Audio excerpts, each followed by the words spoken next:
ഇതെന്റെ ഫ്രണ്ടിന്റെ മക്കൾക്ക് വേണ്ടി ചെയ്തു കൊടുത്തൊരു വർക്കാണ്. ബോഡി മൊത്തത്തിൽ ഇതുപോലെ ചെക്സ് ആണ് വരുന്നത്. എല്ലാവരുടെയും ഫേവറേറ്റ് കളറായ ബ്ലാക്ക് സാരി കൂടിയാണ്. അതും ഇപ്പോൾ ട്രെൻഡിങ്ങിൽ പോയിക്കൊണ്ടിരിക്കുന്ന ചെക്ക് വിത്ത് ലോങ് ബോർഡറോട് കൂടിയ സാരി.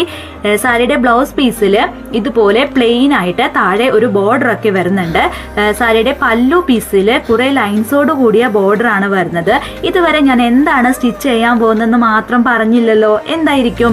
ഒരു സാരി കിട്ടിക്കഴിഞ്ഞാൽ എപ്പോഴും തയ്ക്കാറുള്ള നമ്മുടെ സ്കേർട്ടും ടോപ്പും തന്നെയാണ് സ്റ്റിച്ച് ചെയ്യുന്നത്.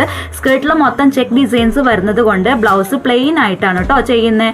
അപ്പോൾ ഇത് രണ്ടും വെച്ച് സ്റ്റിച്ച് ചെയ്ത നമ്മുടെ സ്കേർട്ടും ടോപ്പും നമുക്കൊന്ന് കണ്ടാലോ. ഇതാണ് സ്റ്റിച്ച് ചെയ്തെടുത്ത സ്കേർട്ടും ടോപ്പും. ഒരൊറ്റ സാരിയിൽ നിന്നും 2 പേർക്കാണ് സ്റ്റിച്ച് ചെയ്തെടുത്തിട്ടുള്ളത്. അതും ചേച്ചിക്കും അനിയത്തിക്കും വേണ്ടി. സ്കേർട്ടിലെ ചെറിയ പ്ലീറ്റ്സ് ഒക്കെ കൊടുത്തിട്ടാണ് സ്റ്റിച്ച് ചെയ്തിട്ടുള്ളത്. ബ്ലൗസിൽ ഇതുപോലെ കോളർ നെക്ക് കൊടുത്തിട്ടുണ്ട്. സ്ലീവ്ലെസ് ആണ്. ബ്ലാക്കിൽ ഇതുപോലെ ചെയ്തെടുത്തപ്പോൾ കാണാൻ നല്ല ഭംഗിയുണ്ടായിരുന്നു കേട്ടോ. എനിക്കും ഒത്തിരി ഇഷ്ടപ്പെട്ടു. അവർക്കും ഒത്തിരി ഇഷ്ടപ്പെട്ടിട്ടുണ്ട്. നല്ല അഭിപ്രായങ്ങളൊക്കെ കിട്ടിയെന്നും പറഞ്ഞു. ഇതിന്റെ എൻഡിൽ മക്കളുടെ ഫോട്ടോ കൂടി ആഡ് ചെയ്യുന്നുണ്ട്. അപ്പോൾ ഇഷ്ടപ്പെട്ടാൽ ലൈക്ക് ചെയ്ത് പേജ് ഒന്ന് ഫോളോ ചെയ്ത് സപ്പോർട്ട് കൂടി ചെയ്യണേ. Thank you.